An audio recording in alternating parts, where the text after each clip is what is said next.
সকালবেলা চোখটা খুললো ঠিক 7টার সময়। বাইরে মাইকে কোথাও একটা পুজো হচ্ছে, তার মন্ত্র উচ্চারণ হচ্ছে, আর বেডে বসে বসেই পেয়ে গেলাম বেড ব্রেকফাস্ট, কিছুই না বাটার টোস্ট। এদিকে মিঠি সেজে গুজে রেডি হয়ে গেছে। আসলে আজকের আমাদের 8টার সময় বেরোনোর কথা। মিঠি ওর ব্যাগে করে বেশ কিছু সাজের জিনিস নিয়ে এসছে। মিঠিকে তৈরি হতে দেখে আমিও তাড়াতাড়ি খেয়ে তৈরি হয়ে পড়লাম। আজকে একটা কালো টপ পরেছি, চোখ টোক এখনও ফোলা ফোলাই রয়েছে। বাইরে বেরোলে আমি খুব একটা সাজগোজ করি না, কানে দুলটুকুও পরি না, চোখে সানগ্লাস পরে নিলেই আমার হয়ে গেল। একটু লিপস্টিক লাগাই, একটু কাজল লাগাই। চলুন তাহলে বেরিয়ে পড়ি সবাই। নমস্কার, সবাই কেমন আছেন? আমি ভালো আছি, আশা করি আপনারাও সবাই ভালো আছেন। আর এটা হচ্ছে আজকের আমাদের পুরীতে দ্বিতীয় দিন, কিন্তু প্রথম সকাল। যেহেতু কালকের আমরা অনেক রাতে ঢুকেছি, সেহেতু আজকেরটাই হচ্ছে আমাদের প্রথম দিন বলা চলে। তো এখন আমরা যাব নন্দনকানন, উদয়গিরি, ধবলগিরি, ওইসব যা যা আছে সবগুলো দেখবার জন্য। সকালবেলা চা, ব্রেকফাস্ট সবকিছু করে আমরা বেরিয়ে পড়েছি। এই যে মিঠি মাও রেডি, বাকিরাও আসছে। চলুন, পথে যেতে যেতে কথা হবে। ঘরে বসে ব্রেকফাস্ট করেছি তো কি হয়েছে, চাটা কিন্তু বাইরেই খাবো। পুরীতে এসে সবসময় হোটেলের মধ্যে খাওয়া এটা বোধহয় ঠিক নয়। তো যাই হোক, আমাদের হোটেলের সামনেই একটা টি স্টল রয়েছে, ওখানেই আমরা চাটা খাবো। আর আজকের ঘোরাঘুরির জন্য একটা আর্টিকা বুক করেছি, ওটাও এলো বলে। যাবো নন্দনকানন আর কোনারক। চলুন, গাড়ি এসে গেছে। আমাদের গাড়ি ছেড়ে দিয়েছে, বাইরে ভীষণ গরম। আমাদের এই যে এসি গাড়ি নেওয়া হয়েছে। এখন আমরা প্রথমে যাব কোনারকের সূর্য মন্দির, তারপর নন্দনকানন, তারপর বাকি সব। তো সবাই মোটামুটি সেজে গুজে নিয়েছি। সবাই একটু হাই বলে দাও। হাতটা পড়ে গেল সামনে। কালকের রাত শুতে রাত দুটো এসে পৌঁছে শুয়ে পড়েছে, আবার ভোরবেলা উঠেছে। আজকের মিঠিকে নিয়ে যাব বাঘ দেখাতে। কেন আমরা যাব না? না, মিঠিও রাতে ভালো করে ঘুমাতে পারেনি, ও সকালবেলা উঠে বাঘ দেখবে পুরীতে। ও সাদা বাঘ দেখবে, সেই জন্য আমরা বেরিয়ে পড়লাম আজকে সকালবেলা। আজকের দিনটা একটু রেস্ট নিলে মনে হয় ভালো হতো। কালকে রেস্ট নেব, আজকে একটু ঘুরেই আসি, যেহেতু কালকে নন্দনকানন বন্ধ থাকবে। নন্দনকানন আর আমরা কোণার্কে সূর্য মন্দির। এখন যাব কোণারক। হ্যাঁ, আর এই কোণারকে মিঠি এসেছিল যখন, মিঠির তখন 9 মাস বয়স। ওর তখন ছবিও আছে, ওই কোণারকের সামনে ওই ছবিগুলো আছে। ও দেখবো ও আজকে চিনতে পারে কিনা। যাই হোক, এগোই আমরা। সমুদ্রের ধার দিয়ে যাচ্ছি। পুরীর সমুদ্র যতই দেখা হোক না কেন, প্রত্যেকবারই যখন আবার দেখি তখন মনে হয় নতুন করে দেখলাম। এটাই পুরীর সমুদ্রের একটা অদ্ভুত বৈচিত্র্য। পুরী থেকে কোণারক মন্দিরের দূরত্ব প্রায় 35 কিলোমিটারের মতো। যেতে ওই 1 ঘন্টার মতো সময় লাগবে। অবশ্য জানি না রাস্তার কি পরিস্থিতি। তার মাঝে অবশ্য পড়বে চন্দ্রভাগা বীচ, আমরা কিন্তু সেটা দেখতেও নামবো। কোণারকের মন্দির থেকে 3 কিলোমিটার পূর্বে চন্দ্রভাগা নদী এখানে সমুদ্রে এসে মিলিত হয়েছে। আর এই চন্দ্রভাগা সমুদ্র সৈকত দেশের অন্যতম সুন্দর এবং দূষণমুক্ত একটা সৈকত। এই বিচের সাথে জড়িয়ে আছে নানান পৌরাণিক কাহিনী। তার মধ্যে একটা আপনাদেরকে বলছি। শোনা যায় ভগবান কৃষ্ণের পুত্র শাম্ব একজন কুষ্ঠরোগী ছিলেন এবং তিনি নিরাময়ের জন্য চন্দ্রভাগা নদীর মুখে সূর্য দেবতার কাছে প্রার্থনা করেছিলেন। তিনি যেখানে প্রার্থনা করেছিলেন সেই স্থানটি এখন শুকিয়ে গেছে এবং কখনো কখনো সেখানে অগভীর জল থাকে। এটি সমুদ্র সৈকতে ধর্মীয় কার্যকলাপের একটি আদর্শ স্পট বটে। আর একটা কাহিনী এইরকম যে সূর্য দেবতা চন্দ্রভাগার দ্বারা মুগ্ধ এবং আকৃষ্ট হয়েছিলেন, যিনি একজন ঋষি সুন্দরী কন্যা ছিলেন। ঈশ্বর তার দ্বারা এতটাই প্রলুব্ধ হয়েছিলেন যে পৃথিবীতে নেমে আসে তাকে বিয়ে করার জন্য। যাই হোক, চন্দ্রভাগা প্রতিদান দিতে অস্বীকার করলে তিনি তাকে একটি নদীর কাছে তাড়া করেন।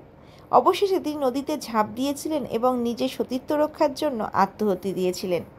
এরকম নানান কাহিনী আছে এই বীচকে কেন্দ্র করে, কিন্তু আমি দেখলাম সমুদ্রকেই। মিঠি কি সুন্দর ছোটো ছোটো খেলা করছিল আর তুললাম অজস্র ছবি। চলুন এবার তাহলে ফেরা যাক এই বীচ থেকে। চন্দ্রভাগা বীচটা দেখলাম, অনেক ছবি টবিও তুলেছি। এই যে পা খালি হয়ে গেছে আপাতত। এই যে সবাই খুব সুন্দর করে ছবি তুলেছি। বীচটাও তো দেখালাম আপনাদেরকে, ভীষণ সুন্দর। অবশ্যই এখানে আসবেন, আমরা অনেক ছবি টবি তুলেছি। চলুন এবার কোণার্ক। চলে এসেছি আমরা কোণারকের সূর্য মন্দিরের সামনে। গাড়িটা কিছুটা দূরেই পার্ক করতে হলো, কিছুটা রাস্তা আমাদের হেঁটেই যেতে হবে। চলুন হাঁটা শুরু করি আর দেখতে দেখতে যাই আশেপাশে কি পাওয়া যাচ্ছে। বাহ, টুপিগুলোর কালারটা কি সুন্দর না? প্রতিটা কালারই সুন্দর। কত রকমের জিনিস, পোস্ত আর কাজু বাদাম বিশেষ চোখে পড়ল। হরেক রকমের জিনিস আছে, ডাবের জল আছে, এমনি জল আছে, বরফ, গোলা, আইসক্রিম, কি নেই? মানুষ মন্দিরে যাবে কি, এখানেই তো আটকে থাকবে। নবগ্রহ টেম্পল, কিন্তু এটা দিয়ে আমরা ঢুকবো না, আরও একটু সামনে গিয়ে এই যে এখান দিয়ে আমরা ভেতরে প্রবেশ করব। সূর্যের আলোর বিশেষ তেজ ছিল না, কিন্তু তাপ তো ছিল।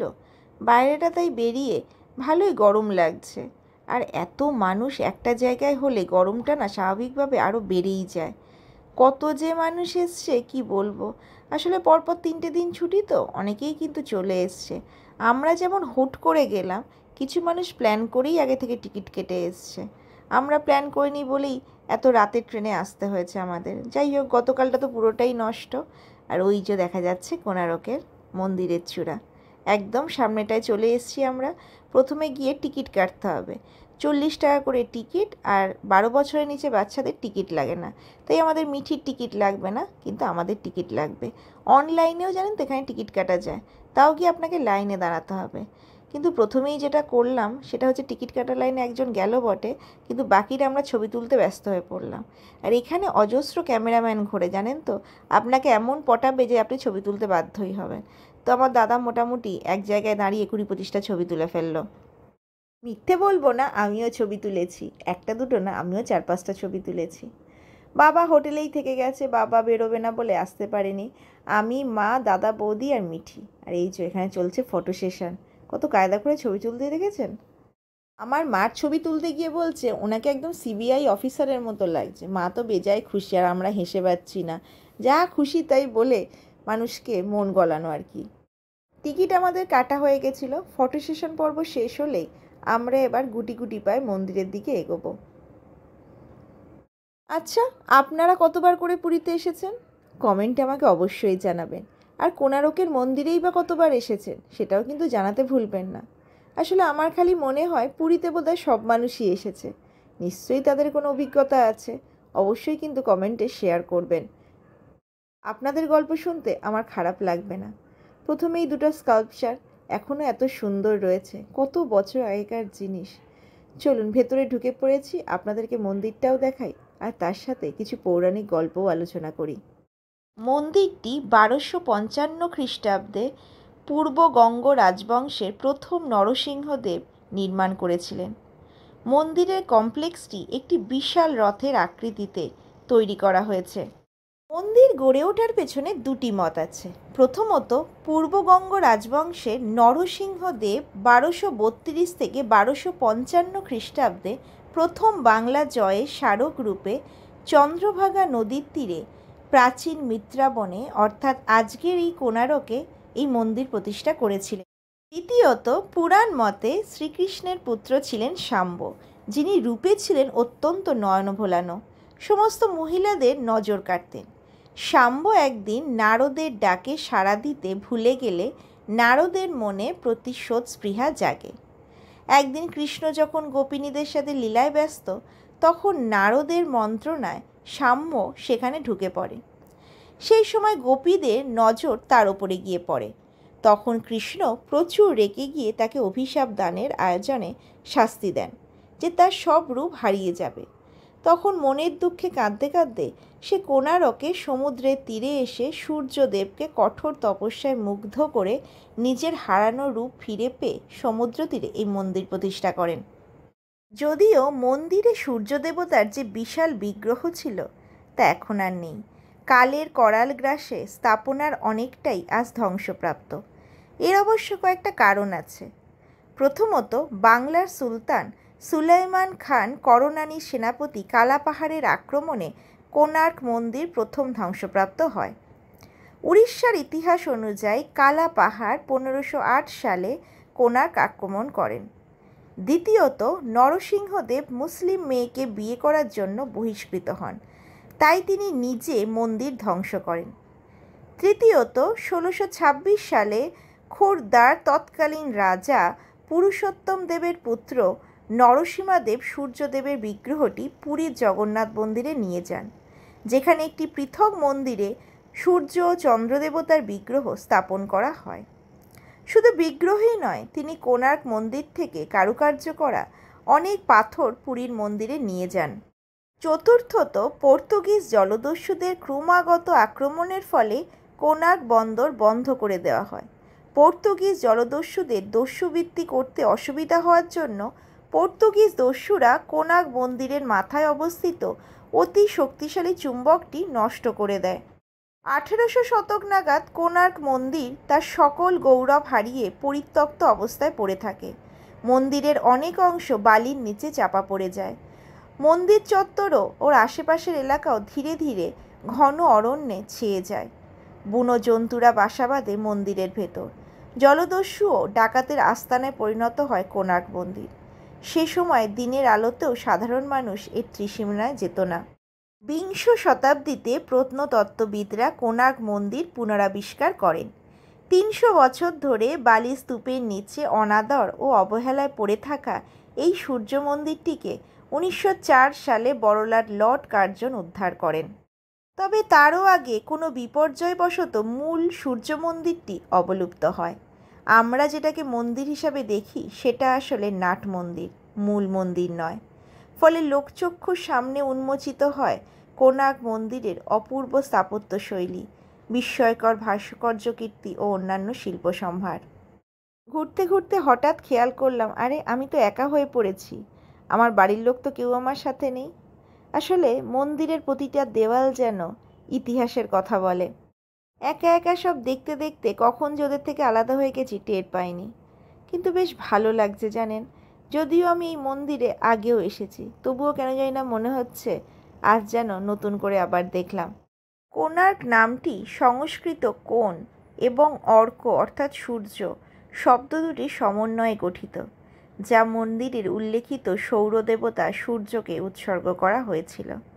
অর্থাৎ সূর্যের বিভিন্ন কোণের অবস্থান। আর এই মন্দিরটি সূর্যের বিভিন্ন অবস্থানের গুরুত্ব অর্থ বহন করে। মন্দিরটি যেহেতু রথের আকৃতিতে গড়া, তার সামনে কিন্তু 7টা পাথরের ঘোড়াও ছিল। এখন না থাকলে কি হবে, যখন তৈরি হয়েছিল তখন অবশ্যই হয়তো ছিল।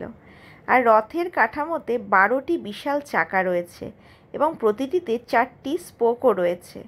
মন্দির নির্মাণে ব্যবহৃত অন্ধকার পাথরের কারণে এটিকে ব্ল্যাক প্যাগোডাও কিন্তু বলে। চলুন আপনাদেরকে সেই চাকার সামনে নিয়ে যাই, সেই বিখ্যাত চাকা। দেখেছেন? সত্যি কি অদ্ভুত লাগে না? কত বছর আগে তৈরি। আর ওইটা দেখতে পাচ্ছেন মন্দিরের দরজা, ওটা কিন্তু খোলা আছে, কিন্তু ভেতরে যে কিছু নেই সেটা বোঝাই যায়। একটু নিচের দিকে নেমে এসেছি আর খুঁজছি আমার সঙ্গের লোকজন কোথায়। এখানে এত মানুষ এসছেন যে কি বলবো। মাকে সামনের দিকে বসিয়ে এসেছি। মা আসলে সিঁড়ি ভাঙতে পারবে না বলে ওখানে বসে আছে, কিন্তু এখন যাব আনতে, কারণ বেরোবার রাস্তাটা সম্পূর্ণ অন্যদিকে। এদিক ওদিক দেখছি, হঠাৎ দেখি মিঠি বসে আছে ঘাসের ওপরে জামাটাকে এভাবে ছড়িয়ে। ওর খুব মজা লেগেছে, কি বুঝলো কে জানে। এদিকে চলছে রিল বানানো। আমিও একটু ঘাসের ওপর ধপাস করে বসেই পড়লাম। খিদেও পেয়ে গেছে, কারণ দুপুর হয়ে গেছে। এরপরে আমরা যাব নন্দনকাননে। কিন্তু আজকের ব্লগ যতটা বড় হলো, তার সাথে নন্দনকাননকে আর অ্যাড করলাম না। নন্দনকাননের গল্পটা পরের ব্লগে বলবো। এখন চলুন আমিও একটু মনের সুখে ছবি, ভিডিও, রিল তুলে নিলাম, কারণ দুপুর হয়ে গেছে মানে এবার খেতে হবে। তাই এখানে আর বেশিক্ষণ সময় দেওয়া যাবে না। চলুন এবার বেরিয়ে পড়ি। বাবা, কোণার্কে ভীষণ ভিড় মানে ভীষণই ভিড়। এত মানুষজন, তো তার মধ্যে থেকেও দেখলাম যতটা পারলাম। গরমটাও তো খুব আছে, আর তুলেছি অজস্র ছবি স্মৃতি হিসাবে। তো এইবার হয়তো ডিরেক্ট নন্দনকানন। চলুন তাহলে যাওয়া যাক, সঙ্গে থাকুন। থাক, আজকের আর নন্দনকাননের গল্প না, পরের ব্লগে বলবো। আজকের ব্লগটাই এখানেই শেষ করছি। সবাই ভালো থাকবেন, সুস্থ থাকবেন। দেখা হবে খুব তাড়াতাড়ি পরের ব্লগে। সবাই ভালো থাকবেন। নমস্কার।